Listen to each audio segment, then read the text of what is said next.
सावित्रीच्या लेकी आम्ही नाही विसरणार, नाही विसरणार.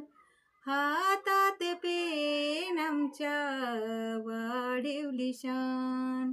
शिक्षणाचा तिने आम्हाला दिला उपहार, दिला उपहार.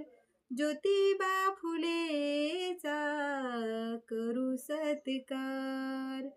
सेनविटा दगड माती अंगावर फेकीत, महिलांना शिक्षण नको अन्याय करीत. महिलांच्या या हक्कासाठी ती लढणार, ती लढणार. ज्योतिबा फुलेचा करू सत्कार.